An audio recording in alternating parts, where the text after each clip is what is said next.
Welcome! I would like to explain how a simple examination of the eye can reveal signs of previous brain injury involving the primary visual pathways and predict visual field function.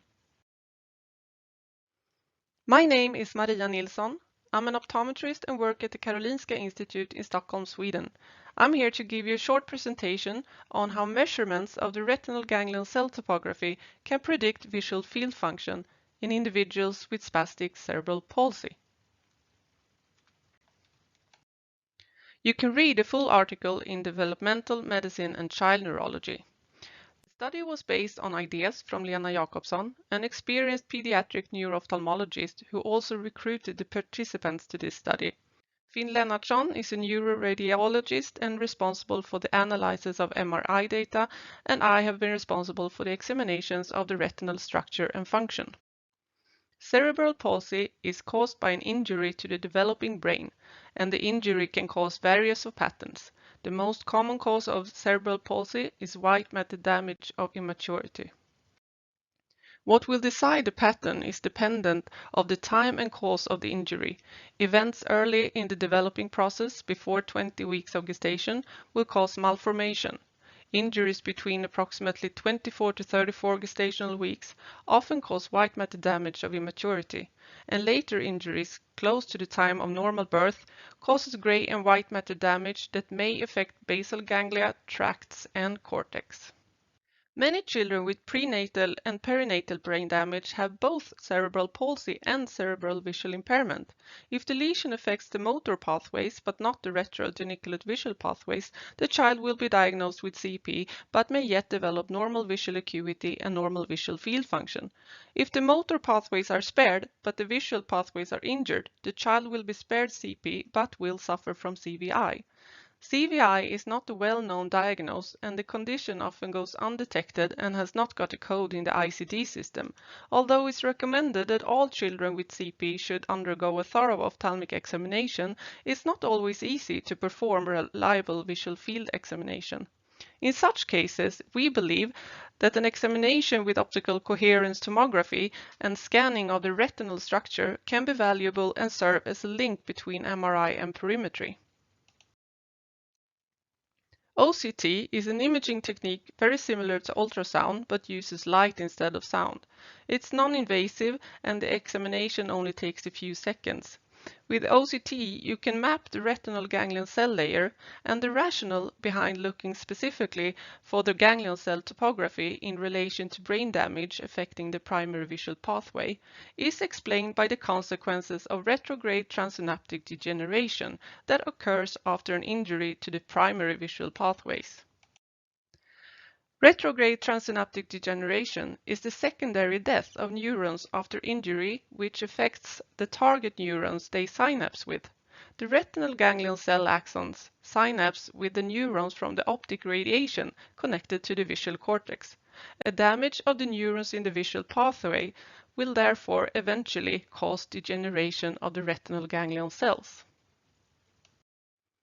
The retinotopic map is very strict between the retina and the brain, meaning that each visual area or part of the visual field has a specific retinotopic map of the space in the cortex. This strong association makes it possible to predict the location of the injury in the brain and to predict the visual field function based on the retinal ganglion cell topography.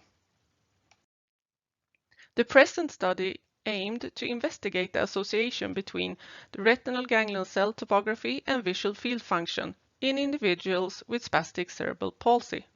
The optic radiation was reconstructed by the use of diffusion-weighted MRI and fiber tractography.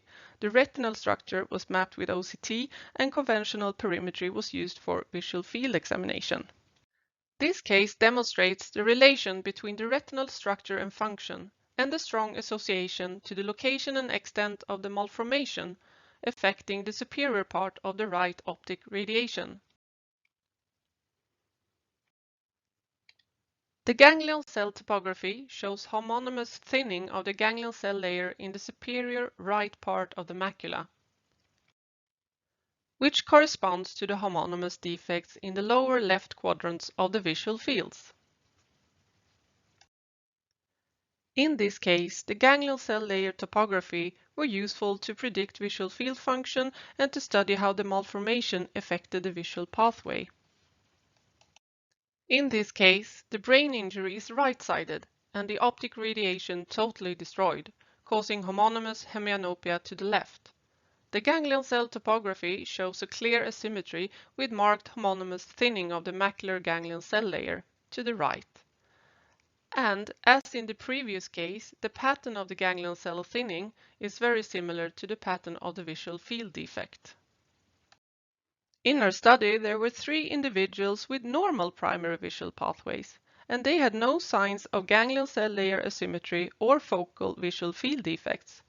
The remaining 7 individuals with affected visual pathways had ganglion cell layer asymmetry and homonymous visual field defects.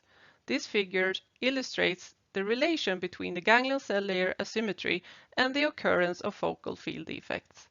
Based on the OCT measurements, it was possible to separate individuals without focal visual field defects from those with homonymous defects by looking at the ganglion cell asymmetry.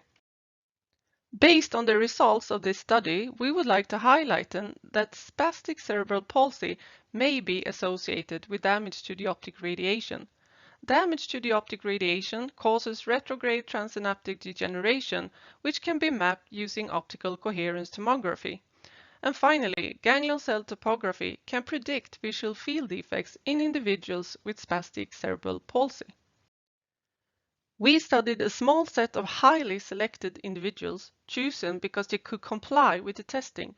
More extensive damage to the primary visual pathways, commonly found in children with more severe spastic cerebral palsy, can be expected to cause more extensive loss of retinal ganglion cells. In the case presented here, you can see severe loss of retinal ganglion cells without any obvious asymmetry but associated with severe visual impairment. Those individuals often have limited ability to communicate and perform demanding examinations like, for example, perimetry.